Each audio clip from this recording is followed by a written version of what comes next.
everybody? LJ here on behalf of a wrestling gal, and today I am joined by the Versace of Violence, Nixi XS. How are you today? I'm all right. I'm doing pretty well. Looking cute. That's the most important thing. Always looking cute, which we're going to start off with that, by the way, because you're obviously a very creative, fashion forward, kind of retro too at the same time. But I am loving that Yes. everything that you are putting forth into the universe. So, first, we'll talk about that. Let's talk about your moniker, first of all, the Versace of Violence. I think it's very fitting. Obviously, you're very fashionable and it mixes in with the violence of professional wrestling. So, tell us more about the origin story behind this and how exactly you landed upon the Versace of Violence. Yeah. So I kind of developed my character and my look and how I present myself. Very inspired by like the golden age of supermodels. So like the early 90s, that like, you know, very glitzy over the top Yeah. era of fashion. That hyper feminine like Versace and Dolce and Gabbana and Chanel and Mugler and like everything they were doing. I love that stuff. That's my, can I swear on this? Yes. Okay, that's my shit. Um, so I knew that that's how I want to present myself because that's what I'm inspired by. Um, I unfortunately I cannot take credit for coming up with the moniker itself. Okay. I'm not clever enough for that, or at least at the time. I think I've gotten better at like wordplay, but I was cutting a promo and I was like, I had cut it like 3 times, and there was just this one section that like kept coming off like clunky and weird, and I needed like a snappy phrase for this promo. And someone that I trained with just like threw out, they're like, violence, violence, the Versace of violence. And I was like, yes, that is exactly, yes, that is it. Um, and from there, like now that I have the moniker, I feel like just having that label and having that title, I've been able to like expand upon it. Yeah. So that's the origin story. Yeah, we love a good alliteration. It ties everything Yes. together. You know, you are the main girl as well.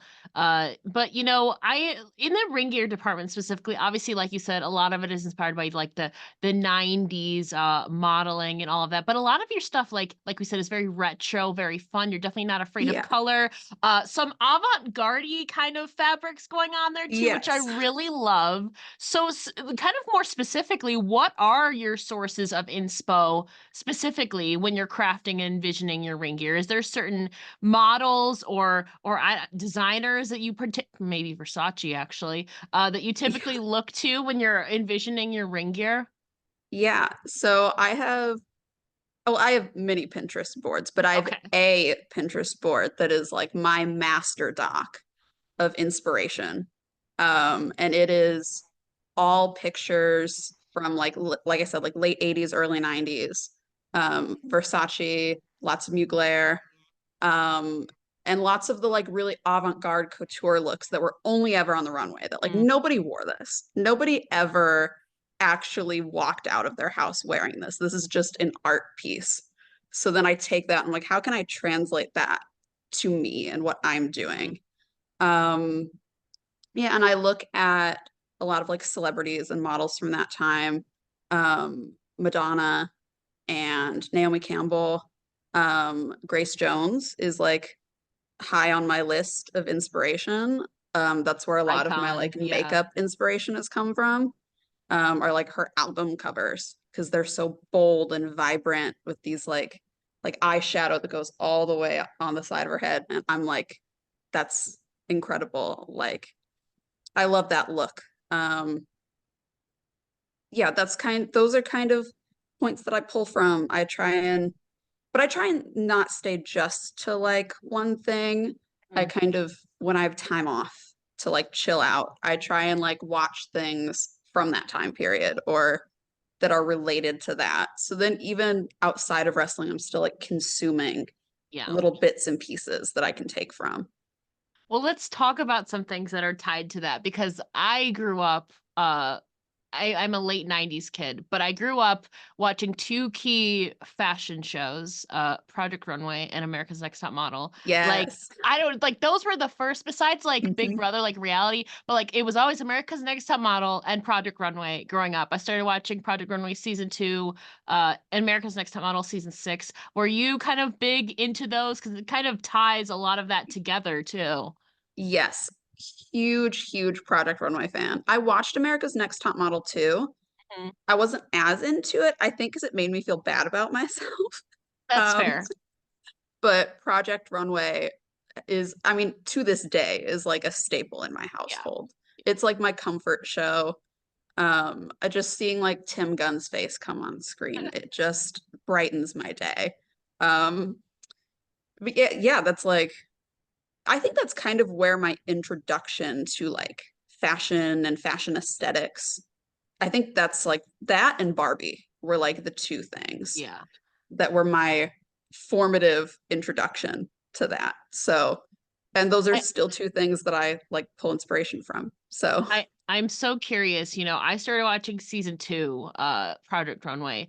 Avant-garde, I immediately, I don't know when did you start watching Project Runway, or what designers were you really gravitating towards? I think I started watching like season 4, maybe. Christian, okay. Christian Yes. Siriano season. Yes, yes, it was That's the her season I season. was Yeah. thinking of, because there was the one challenge where they were doing the avant-garde, him and Chris March, and they had this like shoulder piece, but also a train. I was immediately Yes. thinking of that piece, Yes. and you were talking about Yes. that. Yes. I know exactly what you're talking about. Yeah. What an icon. I am so curious. Were there certain designers then that you, or challenges that you found yourself that are memorable in your mind that you recall? Mondo was like my favorite, and the fact that he didn't win I know. Twice. still makes me mad. Like it's so wrong. It's not fair. But he's like he's just the best. Like I still follow him on Instagram and like keep up with what he's doing because he has such a like creative vision for fashion. And like the work he does with drag artists is like incredible. And that's another thing that I pull from a lot too. There's what season is it? They did like the rain challenge Oh, yes, yes. with like there was Yes. like Oh my the God. umbrella dress and then there was like Yes. the color changing one. Yeah. That challenge was like That God was tier. Sean. Sean won that season. Yeah, yeah. Yeah. I think season 9, Yeah, I want to maybe. I say think it somewhere was between season like 9 and 9 and 11 11. Yeah, yeah. I was just thinking that. somewhere. Yeah. Yeah. That was Sean, for those who don't know who we're talking about. That was the season that Sean did the powder color, and it like just transformed. Actually, it was a Yes. tie. Was it Rainy? Yeah, it was Rainy. Rainy, I think the other Yes. guy's name was, and they had tied. It was like an umbrella dress. Yes, I remember Yes. that. That was so cool. Yeah. Um, now that I'm thinking about it too, I remember technically this was my first introduction to wrestling was actually through Project Runway, which was season 4. I don't know if you remember, but the divas were there at the final 6 of Yes. season 4, like Michelle McCool, Yeah. Crystal, Candice Michelle. I That was my first intro to it's so funny how some things, just cross over like that though. Yeah. Um God, that shows I could go on and on because Same. like I if I have to choose like my three go-to things that I Okay. watch when I'm tired or I don't feel good, it's Project Runway, Twilight, and Titanic, which makes me cry, but it's like a good cathartic Yeah. cry. Those are my three, like, or like Pretty Woman. That's maybe Yeah. four. Those are my Yeah. four go-to pieces of media. It's sometimes you just need a good cry, It just like Yeah, just let it out. What zodiac sign are you? Aquarius. I'm an Okay. Aquarius Sun, Libra Moon, Aries rising, which I think Okay. checks out. Yeah. Um, Yeah, I yeah, can see that. yeah, I'm so curious. Obviously, a lot of your wrestling related gear is, kind of avant-garde, very sometimes flashy, vibrant, colorful. Does that translate into your style in real life? 100%. Yeah. Okay. Um, Okay. Now when I'm like working, That's a different it's story. very Yeah. boring. It's like my day to day during the day is so dull and it really kills me inside. Like, because I'm an interior designer, so we'll be like, I'll be in a house and there are mirrors because we're like hanging up art or hanging up mirrors, and I'll see myself and I'm like, ugh, this is so lame. But it's practical. Mhm. Like, there's nothing wrong with it. But if it's like a weekend and I'm like going to a show, yeah, it is like full everything. I mean, honestly, like, so I valet and I wrestle, and I've started using valeting as like justification to buy cute, fun clothes. Because then it's like, am I gonna wear this in my daily life that often? No, but I can wear it to valet. So that's my how I mentally allow myself to buy these like crazy, fun, colorful items of clothing. Because it's what I like. I just now I have a reason, and it's so satisfying for my brain. It makes me happy. Now, what came first? Your interest in interior design or fashion? How did Um, I think so. I come from a family of interior designers, so I've always been around it.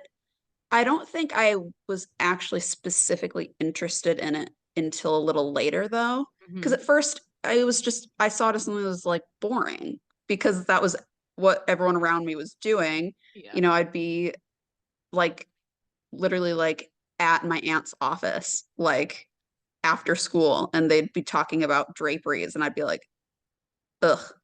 It wasn't You're like, I'm until I done. think, yeah, I don't think it was until I got into fashion and art Mm. that I got an appreciation for, color and texture and, combining different shapes. And I realized I could express those things through the interior design medium. So it took me a bit, but once I got there, um, I really love interior design and I really love history and everything. And this is true of fashion too, but everything in interior design is a callback to something Yeah. from like mid-century modern is really in right now. Or, oh, this style of chair that's Edwardian. Like that stuff really like makes my brain tick. So when I can pull from something and make something new from it, that makes me happy. And that like ties into what I do with wrestling is what can I take that people aren't really doing, that people don't really do anymore, that is kind of not on trend, and how can I make it on trend? How can I turn that into something new? Um, that's like that's what gets my brain going. Yeah, it kind of all blends together beautifully, and it's it kind of in your DNA. I feel like Yeah. at this point, just everything has kind of merged together because wrestling itself is an art form as well. You're very Yes. creative, artistic person. Since we're talking about fashion, it kind of ties in with your wrestling attire and your personal collection. I've noticed you have quite the collection of sunglasses. Yes. So if you had to guess, or maybe how many sunglasses do you own? Probably at least I'd have to say at least like 15 pairs. Okay. Probably. Yeah. It have to be. Like I have like two or three that are my go-tos, Yeah. but like I have to switch it up. I have to have options. I Yeah. like to give myself options. I have to say I really love it's kind of an OG. They're your pink cloud sunglasses with the little thunderbolts, Yes. lightning bolts, thunderbolts Yes. hanging off. Tell us the story behind your favorite pair, or maybe your go-to pair of glasses, and kind of describe them for us. Um, well, my go-to ones now are my like little black triangle Yeah. ones.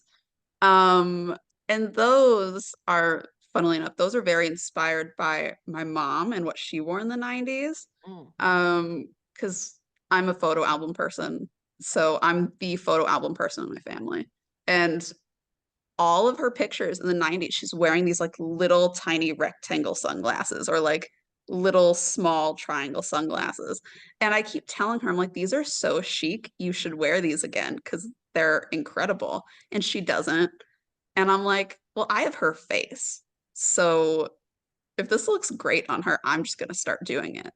And it totally works. And I think that's where I've like now I have the little rectangles and I have the little Yeah. triangles and um I definitely stole her vibe on that one. Um, yeah, I wear the big sunglasses. That's when I'm tired.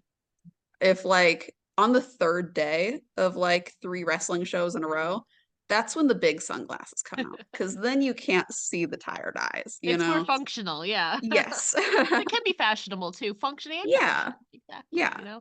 And you just got to switch things up every once in a while, you know, too. Yes. And since you have a versatile collection, so there's Yes. definitely that. You know, at the beginning, you know, you were talking about, you know, I know you started training in 2019, took a little break, came back in 2022. So you've been on a roll for about Yes. 2 years now, steadily, consistently. You know, you seem very sure about it's still a process, but you, for the most part, you seem very sure in who you are in the ring, in your identity, and all of that. But I'm so curious, was kind of the fashion realm and kind of the playing on that something that you were always knowing that you were going to put into your character? Or talk about the process and maybe the initial stages of developing yourself and what that looked like. Yeah. So like specifically like wrestling gear, that has Yeah. always been like if I have an idea for a character or a gimmick, you know, before I figured out what I wanted to do, the first thing I did was make the gear. Like once I could visualize the look, then I could figure out what type of person wears that. Um, but it was not like an instant thing figuring out what I do now. Like I had like if I go through like my iPad where I have all my old drawings and sketches, I had so many different ideas. From like I think my first gimmick idea, like after I like seriously started training, was like a grungy flower girl thing, which that's also kind of an early 90s, but just the Mhm. opposite side of the early 90s, Yeah. like that heroin chic, like Seattle, Washington kind of vibe. Um, and then I wanted to do something very like vintage Americana for a while. Um, I don't know. I all my ideas I kind of pull from what I'm watching or consuming media wise. So I would hear a song, I'd be like, that'd be a good entrance theme. And then I'd think, okay, this would look cute coming out to that song. And think, what type of person? But none of those things like actually clicked or stuck because I couldn't figure out the personality and how it Yeah. connected to me as a person. I could envision it for someone else, but I couldn't like put all the puzzle pieces together to make it make sense. Coming up with what I do now was a very like it makes it sound easy, but it was very instantaneous. I went from like panicking, like I'm about to have my first match. I don't know what to do. I don't know what's going on. Like, what should I do? Like, just panic to like a week later knowing exactly what I wanted to do. And that's just because I was going through like pictures I'd saved on my phone. And I think I was probably watching Project Runway. That like clicks in my mind that I think that's probably what I was doing. And I just like, yeah, that's what I want to wear. That's what I look like. And I can just let out on my bitchy, campy, avant-garde, like couture, like snobby vibes that like internally I have, but I don't get to like express those Yeah. things unless I'm just like reading people watching reality TV. I can just do that though. That was the moment. And since then it's been pretty on the same path. That's the beautiful thing, especially though on the indies when you have that creative freedom to not only explore but also experiment with different things. You know, obviously, you know, Booker decides heel babyface, but for the most part, you know, you pretty much have a lot of creative freedom in that to evolve into who you are. And it seems like you've definitely now took some time, but as with anything in life, you know, gain your footing. And I think you found something that really works for you, both in ring and valeting wise, and like you said earlier, you kind of play that dual role. I know specifically when it comes to the art of valeting, I know Sherri Martel is one of your inspirations, and Yes. rightfully so. She's freaking legendary. Tell us about some of the things you've gathered from studying Sherry's work that you maybe apply to your own valet work. Yeah. I think watching her, the and there are other valets and managers Of that do course, this too, yeah. but specifically her, she's not afraid to make herself known. Like she knows when to step back and let something else happen, but when it's her moment, she is 100% like at all times. Like you never are watching a match that she's valeting and she's just standing there. She's not. She is fully invested at all times. Um, her like intensity. Um, Also, this is a more silly thing, but I talk a lot, at least with my friends, about the art of the valet bump. Mhm. Like, there's a specific art to getting your ass kicked as a valet, and there's nobody that takes a better valet bump than Sherri. Like, once she gets like accidentally super kicked or something, she ragdolls, she dies, she is dead. People have to come carry her out. Like her drama and her sense of when to use drama, I think is really special and unique. Um, that's something I like to pull from. I don't like to just walk out to the ring and look at the crowd and go, you guys suck, and then just stand there Yeah. like this the whole match. Like that's not what I'm there to do. Like I'm there to read what's going on, figure out where I need to insert myself. Like a lot of the like valet spots that I do are just in the moment because I've learned how to read from the outside of the ring and communicate with what's happening inside the ring from the outside. And that's something that was hard for me to learn because nobody teaches that. So is watching people like Sherri that helped me figure that out. Because not a lot of training schools can teach you how to valet. Yeah. It's, Yeah. it's kind of a lost art form.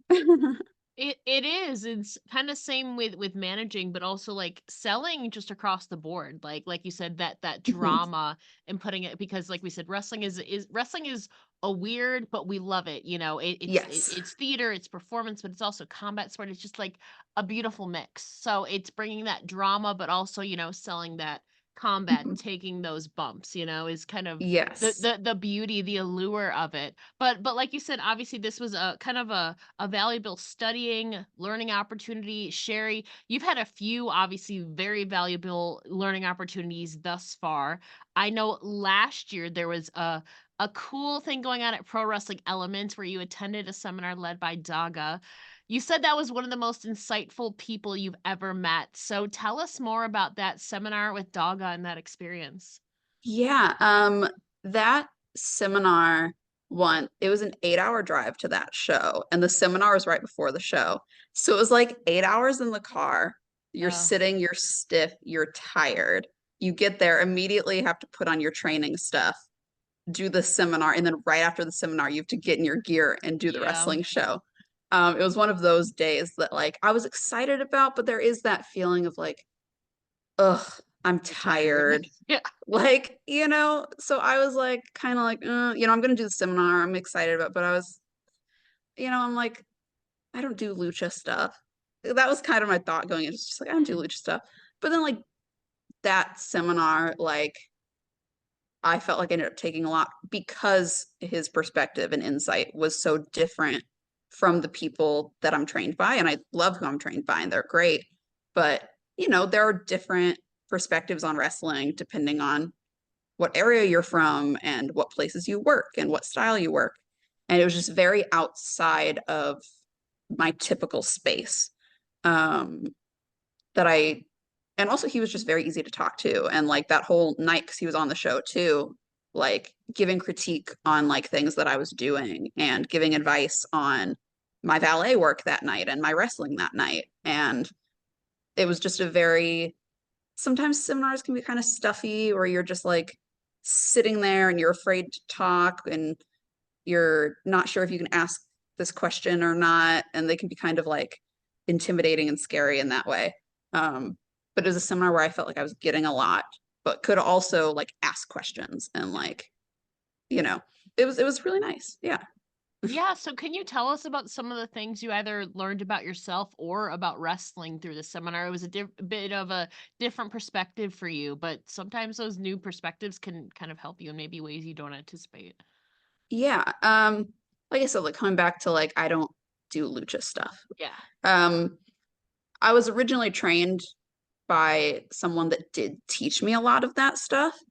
Um, so I had like the seed of it within me. But then doing that seminar and like doing the spots that he was having us do, I was like unlocking this stuff that had been buried in the back of Yeah. my mind that I hadn't done in like 3 years. And I was like, I can do these like cool Rana spots. I can do this arm drag Rana transition thing. I know how to do that. And it was just a reminder, one of like what I'm capable of, but of sometimes I'm kind of critical of myself because I'm very petite. I'm very small. I don't have an easy time putting on muscle. I'm very lanky. So I kind of like get on myself about it. But the way that he was teaching those spots and how you can use your size in different ways was a good reminder of like, oh, but I can do these things because I am small. I have the capability to do this because I have these long limbs where I can, you know, jump up and grab people in this way and use my lightweight in interesting ways. I don't always get to use that in my matches, one, because I work as a heel and I try not to do super flashy things because it's like I would rather be mean. I'd rather be mean than like, here's a cool Rana Yeah. spot or whatever. But it's having the confidence that like I have that in the back of my mind. So if you put me in like a tag match or a scramble where I need to pull out some cool shit, like There you go. it's in there. um, yeah. I think it's funny though too because shortly after that you got to take part in another valuable seminar led by Gabe Sapolsky, which came together very last minute for you, from what I understand. So Yes. tell us more about how this came together and similarly your overall experience learning from Gabe. Yeah. So I had already attended one of his seminars in Memphis earlier in the year. And then the second one, I didn't think I was going to make it to because that was the same weekend as the Daga one, Yeah. where I had a show in West Virginia, a show in Ohio, and then I was supposed to have a show in Minnesota on the Sunday. Yeah. So long trip, Yeah. but half the people in the carload, or I say half, everyone in the carload except for me ended up like committing to this Gabe seminar, understandably. So then I was like trying to math out like, okay, well, how can I get to Minnesota on my own now? Because I didn't want to cancel on the booking because Yeah. I don't like to do that. Yeah. But I ended up just asking the promoter, and I was like, hey, I'm in this really wacky situation where I'm in a car with people going here, and I thought we were going there, and now I don't know what to do or if this can happen. Ah, and he was like, do the Gabe Sapolsky seminar. Don't worry about it. I'll put you on another date. It's not a big deal. And I was like, sick. So I like had to pay like there at the seminar and like fill out the forms there at the seminar because I hadn't done it beforehand. Yeah. But I'm so grateful that I was able to do that seminar because I'd done the first one and that was very early into me having matches. Um, and like I got really good critique from him then. And then like 6 months later, I got to have another seminar match with the same person, but me having developed over that 6 months and then got new critiques. And that was a very valuable experience because Gabe has so much knowledge and has been a part of everything in wrestling, like for over 2 decades. Like he's been everywhere. He's done everything. So coming from him and his perspective as a promoter and working for major companies and that kind of thing, um, that was very, very valuable insight. And I still like share like stuff with him and get feedback from him occasionally. And the the knowledge base that he has is something that's hard to find from someone that is accessible Yeah. and wants to see what people on the indies are doing and wants to see what's going on the indies and wants to see you develop. Um, it's very cool. Yeah. And as we're talking right now, right before we logged on, I saw he was doing another indie Twitter Yeah. Spaces too. Just at the time of recording this, literally doing one right now. You know, that's just the value that he brings. I've heard a lot of good things from the seminars that people have gone to multiple of them. You know, for Mhm. good reason and stuff like that too, because you can apply a lot of it to your own work and your own matches. You know, before we talk about this certain event you have coming up, let's talk about one of your matches. You know, you said obviously a lot of these seminars you apply to your own matches. So is there a particular in-ring performance of yours that really stands out or that you feel really proud of so far in your career and why? Um, I'm gonna say a match that nobody's seen, Okay. which sucks because you can't like find any footage of this. There is no footage of it. But this is my favorite match that I've had. I don't even know if it was good because I can't watch it back because there's no footage. There's not even Yeah. a cell phone recording of it. But I had a match with Shaza McKenzie on a Wednesday night. It was a private event for a corporate holiday party where they were like, wrestling show. We're gonna do a wrestling show for our holiday party. Um, so once again, the only people that saw this were like drunk corporate millennials. They were very into it though. But that match I feel like was a really big breakthrough match for me. One because I've been traveling with Shaza for a year and a half now. I'm so Um, glad she moved over to the States. yes, Selfishly, she's awesome. she's like, of course, like everyone knows her. She's booked everywhere. She's doing Yeah. everything, but she's still underrated. Like Yeah. that's how good she is. Um, she's just incredible. I love her. She's one of my favorite people, favorite wrestlers, favorite people. But that was the first match that her and I had one on one. Was at this corporate holiday party. This was in like January, so a couple months ago. And they were like, "Go as long as you want. Do what you want to. It's a holiday party, so just do what you want." And we ended up going like I think like 12 minutes, which isn't like super long, but not super Mm. short either. And we just got to like do everything that we wanted to do in that match. And because the crowd was full of people that had never watched wrestling before, like I could really tap into like creating a story where these people don't have a preconceived notion Yeah. of what wrestling is or oh I've seen that before or of course that's not going to be the finish of the match the way that some wrestling fans are like it felt like probably what wrestling in the 80s felt like where everyone was just in it and we got to be really creative and like we didn't do anything like super crazy but that wasn't the point it was just getting to do what we do best in this scenario where we could really feel like every bit of how people interpreted the story that was being told. And that was a big confidence booster for me. Um, just to be able to like, I don't know, not have to be so conscious of like, this crowd is like this crowd is like this. I didn't even have to think about the crowd beyond how they're responding. The Yeah. response was all that mattered. And it was great. It was super fun. And I didn't do anything crazy in it. It was just like a greatest hits match kind of thing. Yeah. That was very comfortable. Like I'm an overthinker. I'm a very mental person. I'm in here all day long. Relatable. So the like rare few times that I have matches that I just feel comfortable and like I'm not thinking at all, there's probably like three of them that I've ever felt that way about. But they're like my favorite ones. Mm. Um, so that's really awesome. Yeah. What a fun, unique experience, man. I wish we would just have holiday parties where there's just a wrestling. Well, I don't know how it was laid out, but like just have some drinks, kick back, watch some wrestling, you Yeah. know, just like, man, that would be great. Like kind of it's kind of an intimate setting too as Yeah.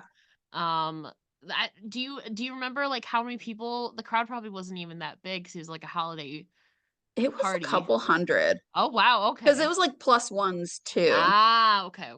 So yeah, it was like a social media company, and they had That's different wrestlers awesome. representing different departments. Ooh. Oh, So okay. I wonder if they had like little bets going on. That would have been funny.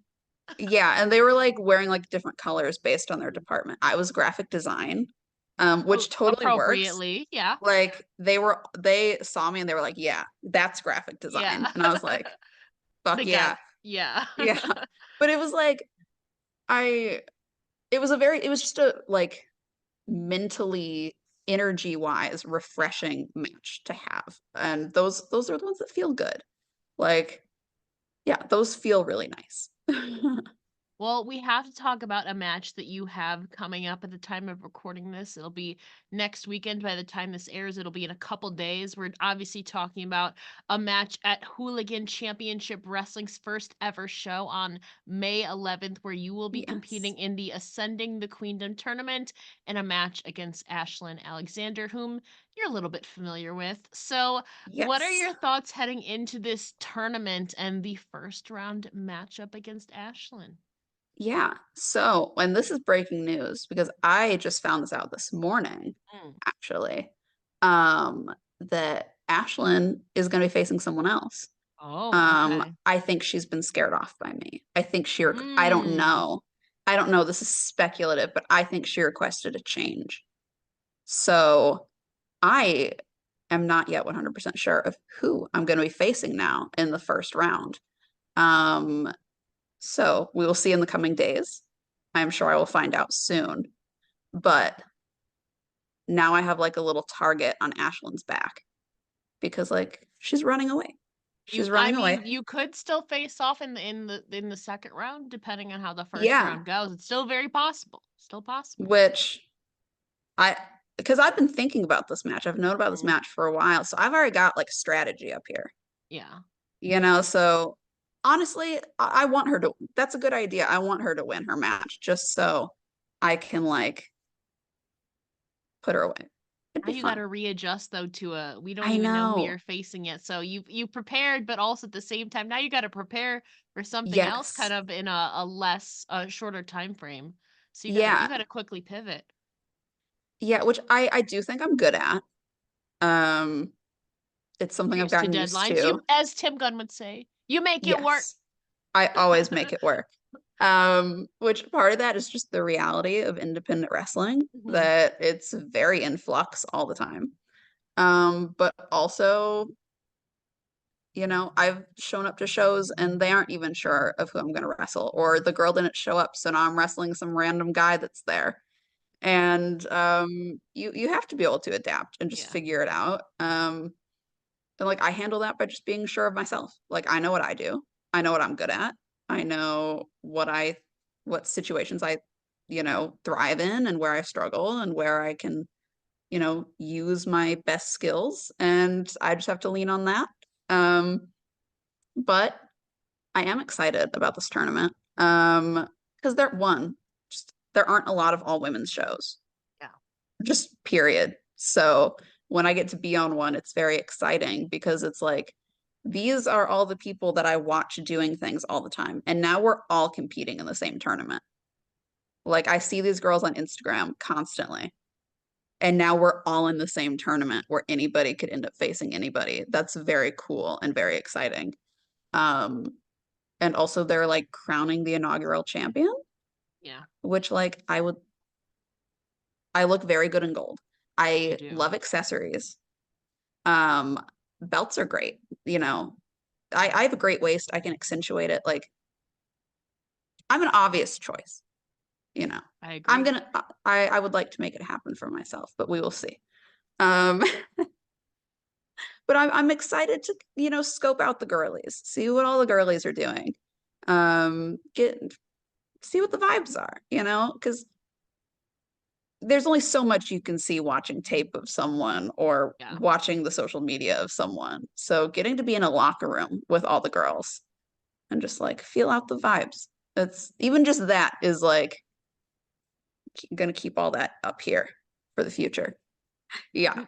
Now, final question, as you're looking towards the future right now, what are some of your personal and professional goals for the next year or two, wrestling related or not? Yeah.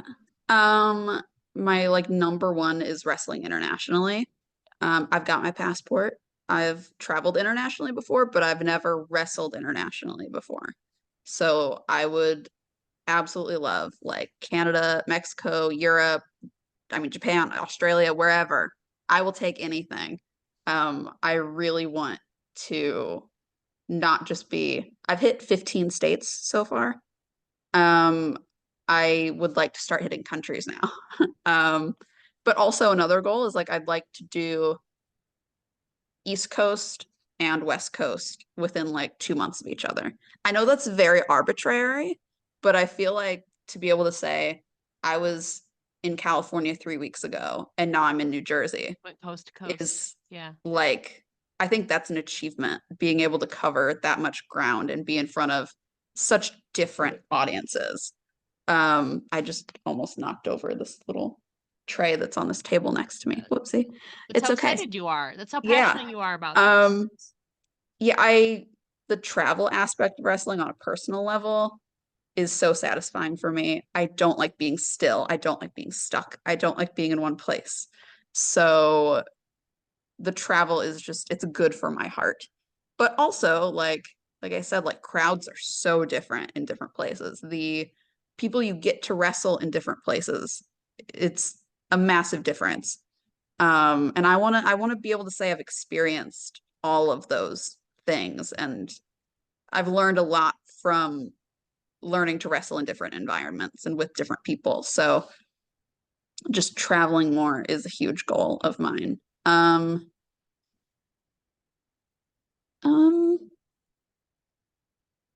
those are my like two very immediate ones. I've done like extra work for WWE. I would like to do that for AEW. That's a goal. Or like TNA.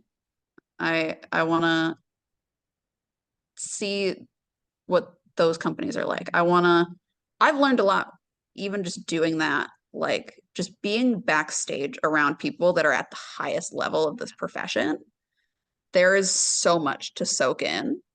And it's like I want to be that sponge. I want to like these are the people up here. I want to be up there. My cat just joined us. My cats always do that too. It's always during interviews too. It's really funny. always I hope that stays in because that's really funny. I can keep that in if you want, yeah. Yeah. This is Kowalski. Oh, I love that. Named Now, after the wrestler. okay, Killer Kowalski. Now, is Kowalski like a just have a killer bite? I hope not. Okay, good. He's a big baby. He didn't Good. live up to the name, Okay, but it's good. okay. But yeah, I think the overall goals are just like being in every space I can get access to and taking in everything I can from all of those places. Um, yeah, those are some big goals. Now, personally, because I'm from here, have you wrestled in the state of New York? I have not yet. Okay, we gotta get you over here. I would love to. I would absolutely love to. Yeah. What part of New York are you from? I'm upstate, so Buffalo. It's very close to Canada. You can make a Okay. quick trip to Yes. Toronto, like right there for Listen, you. listen, the Buffalo Bills are my AFC team, so Okay, I'd love to even come up. more Yeah. incentive. There you Yes. go. Yeah. I've actually got family in upstate New York. Okay. Yeah. Hmm. Like Seneca Lake area, which Yeah, isn't yeah, right next to there, but it's upstate. yeah. Not far. Yeah, not Yeah. far really. Now, before we let you go, can you please share where the listeners can find you online and on social media? Yes. On all the social medias, I'm Nixi, Nixi underscore PW. People try and spell my name lots of different ways. It's simple. It's 4 letters. Nixi.